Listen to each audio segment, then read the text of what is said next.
It was the summer of 1963 when I met him.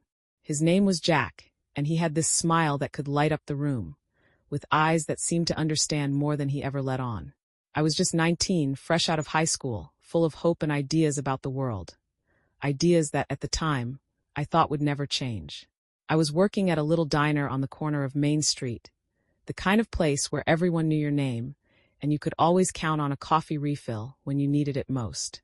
Jack came in one afternoon, the sun shining through the windows, casting a golden glow on the red-checkered floor. I remember how he looked, like he had stepped out of a movie.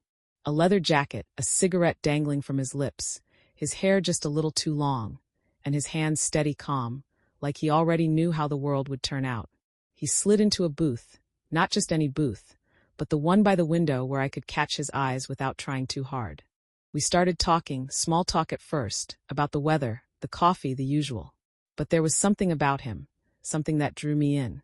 By the time I brought him his second cup of coffee, I could tell he was different from anyone I'd ever known. We started seeing each other. We went to the drive-in movie, walked along the beach, and talked for hours.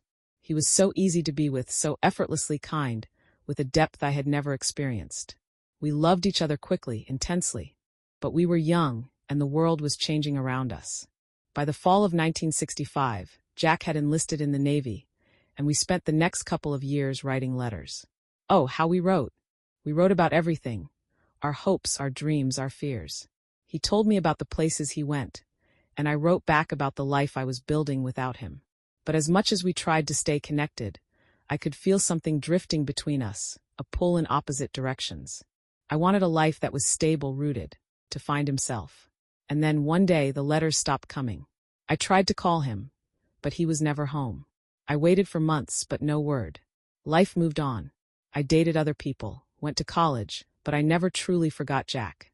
He was the love of my life, the one I always wondered about. I thought about him on quiet evenings, when I'd catch myself staring out the window, remembering the smell of the sea air and the sound of his laugh. But time, as it does, moved on. I got married to someone else. I had children, built a life, moved to another city, and those memories of Jack became a distant echo. Then came the 2000s. I was 56, my children were grown, and my husband had passed away a few years earlier. I'd become accustomed to living alone, filling the empty space with work, books, and occasional visits from old friends. It was a Wednesday afternoon when the phone rang. I never expected it to be him. Is this Laura? His voice came through the receiver, tentative, like he wasn't sure he had the right person. I was stunned, my heart skipping a beat. Jack Campbell. There was a long pause before he answered. Yes, it's me. It's been a long time. I didn't know what to say at first. Part of me wanted to hang up, to preserve the memory of the young love we had, untouched by the years. But another part of me felt the pull of something familiar, something comforting. It's been, 40 years? I said, my voice shaky. 42, he corrected softly, and we both chuckled awkwardly. We talked for hours. He told me about his life after he left. He'd traveled, lived in different cities, but never got married. He never had children, never settled down. I told him about my life, how I had married, had children, and watched my kids grow into adults. The conversation felt easy, natural, like no time had passed at all. We met at a little cafe near the park where we used to walk. When I saw him, it felt like I had stepped back in time. Jack hadn't changed much. His hair was a little grayer, his face lined with the years, but his eyes were still the same. And that smile, I had missed it more than I realized. We sat there for hours, reminiscing about the past, but also talking about the present, about who we had become. It was clear that time hadn't dimmed the affection we once had for each other.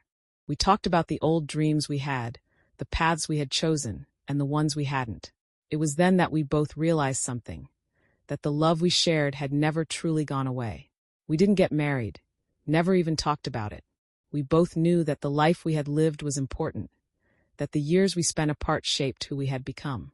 But still there was this undeniable spark. So we simply decided to see where this new chapter would lead us. And now, every time we meet, it's like we're discovering each other again. Two people who had once loved deeply, and who, after all these years, have found that love once more. Time has a funny way of coming full circle, doesn't it? You think it's gone, but if you're lucky, it can return when you least expect it.